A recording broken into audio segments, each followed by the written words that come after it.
Good morning, students. I welcome you all for this geography session of Standard 10th. We have finished with all the textual lessons and today we will be dealing with the graph. There are two questions based on the graph in your question paper. One is drawing of the graph and the second is graph observation. अब graph जो है इसके बहुत सारे types हैं and I'll just be naming those names here now and how to do with these graphs, कैसे होते हैं ये ग्राफ, कैसे इसको ड्रॉ करते हैं, that all we'll be doing in the next videos. For now you only need to know the names and the types of graphs. There are two types of graph we have to study. One is the line graph and the second is bar graph. Line graph के फिर से types होंगे, एक simple line graph या फिर polyline graph. Same way bar graph में तीन types हमको पढ़ने हैं, simple bar graph, joint bar graph and compound bar graph. So drawing of these graphs we'll be studying in the next videos. Today we are going to do with the graph observation. अब graph observation में क्या होता है, आपको एक graph का drawing दिया रहता है, एक या दो ग्राफ्स दिए रहते हैं and based on that, on those figures, on those graphs you are given a few questions to answer. उस ग्राफ को देखकर आपको वो क्वेश्चंस के आंसर देने हैं. So let us observe the graph which is given here. The question is study the following graphs and answer the following questions in words or sentences. You can even give the answers in words or sentences, दोनों तरीके से हम answers दे सकते हैं. यहाँ हमें दो graph दिख रहे हैं. First is the sex ratio of Brazil and second graph shows the sex ratio of India. So let us do with the questions.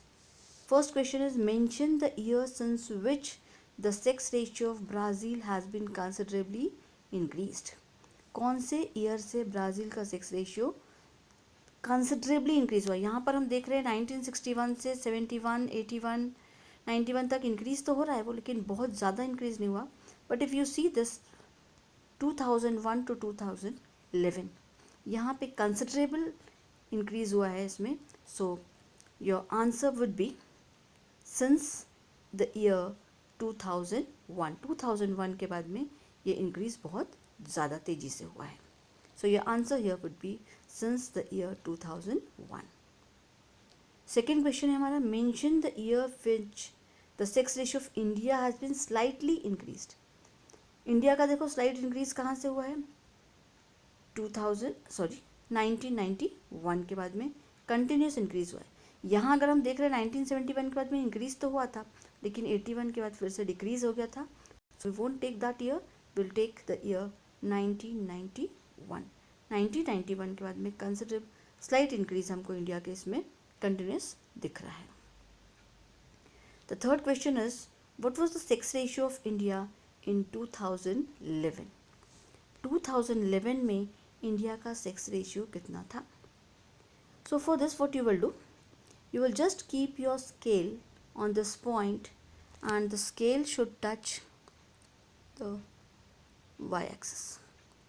Straight scale रख के आप measure करेंगे and here if you measure it properly, my line is not straight, you will see that it is 960. लेकिन जब हम इसका answer लिखेंगे तो सिंपल 960 न लिखते हुए हमको सेंटेंस में पूरा बताना पड़ेगा. That is the sex ratio of India was 960 females per 1000 males in 2011. So here the answers are, first question sex ratio of Brazil कौन से ईयर से considerably increase हुआ है, so it is since 2001. then India में slight increase हुआ है 1991 से, और 2011 में इंडिया का जो सेक्स रेशियो था that was 960 females per 1000 males in 2011. So this way you have to give the answer either in words or in sentences, but see that the complete sense is there and the answers are as per the observations from the figures given here. Let us do one more graph of this type. पहला वाला जो graph अभी आपने हमने किए, this was the line graph. ये दोनों graph जो दिख रहे हैं आपको, ये लाइन ग्राफ थे।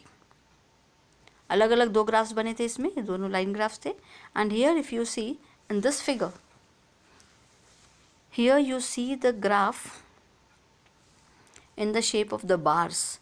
तो इसको ये बार ग्राफ का टाइप है। और बार ग्राफ में यहाँ पे एक ही ग्राफ में हमें तीन कलर्स से तीन चीज़ें दिखाई गई हैं, primary, secondary and tertiary sector, इसलिए इसको हम बोलेंगे compound graph. If more than one quantity is shown on the bar graph, then that is called as compound bar graph. So we'll do this again afterwards, but first let us understand the graph and do the questions given here. The first question is, in which country are there number of people, in which country are there more number of people involved in primary sector? Primary sector, अगर हम देख रहे हैं primary sector, उसको कौन से colour से show किया हुआ है? ब्लू कलर से। ये जो ब्लू कलर है हमारा, ये प्राइमरी सेक्टर को शो करता है। So if you see percentage of people, population engaged in the sector, ये वाला पॉइंट हम देखेंगे। कितना इसका कंट्रीब्यूशन है वो नहीं देखना है हमको। यहाँ पे क्वेश्चन पूछा गया है मोर नंबर ऑफ पीपल इन्वॉल्व, यानी ज़्यादा पॉपुलेशन किस में इन्वॉल्व है? प्राइमरी सेक्टर में। तो यहाँ हम देख रहे हैं ये दोनों भी कंपैरिजन करेंगे अगर हम, तो इंडिया का प्राइमरी सेक्टर में ज़्यादा कंट्रीब्यूशन है। So your answer is in India. First question का आंसर है हमारा कि इंडिया में ज़्यादा लोग प्राइमरी सेक्टर में इन्वॉल्व हैं। Second question is, in which sector are maximum people of Brazil involve? Brazil के ज़्यादा लोग कौन से सेक्टर में इन्वॉल्व है? If you see here green colour ज़्यादा दिख रहा है हमको। ग्रीन कलर क्या दिखा रहा है? Tertiary sector. सो ब्राज़ील में टर्शियरी सेक्टर में ज़्यादा लोग इंगेज हैं और इंडिया में प्राइमरी सेक्टर में। The third question is, in which sector contributes the least to the national income of Brazil? Brazil की जो नेशनल इनकम हो रही है ना, नेशनल इनकम के लिए हमको इस साइड के ग्राफ देखने पड़ेंगे, ये वाले बार देखने पड़ेंगे। ब्राज़ील का ये है, इसमें सबसे कम what sector contributes the least to the national income of Brazil? सबसे कम इनकम कौन से सेक्टर से आ रही है? Again here you see blue colour सबसे कम है, यानी कि प्राइमरी सेक्टर से सबसे कम इनकम ब्राज़ील को हो रही है।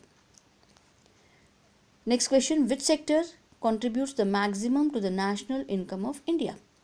इंडिया की नेशनल इनकम जो है कौन से सेक्टर से सबसे ज़्यादा आ रही है? नेशनल इनकम का अगर हम ये वाला ग्राफ देखेंगे दोनों, इसमें हमको दिख रहा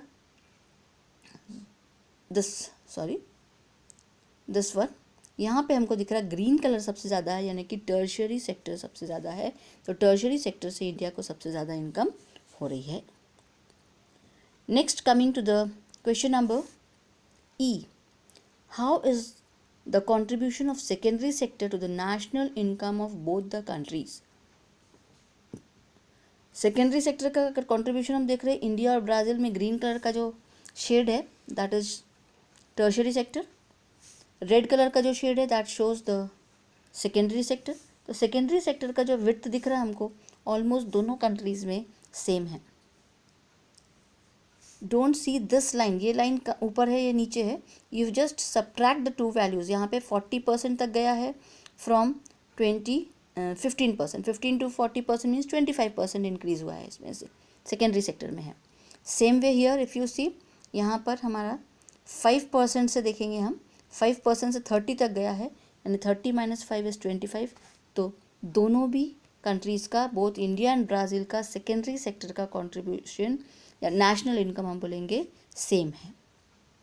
and coming to the last question, what can you say about after referring both the graphs related to India? India के बारे में हम ये ग्राफ को देखकर क्या बोल सकते हैं? यहाँ पर इंडिया के दो ग्राफ्स दिखाए गए हैं हमको।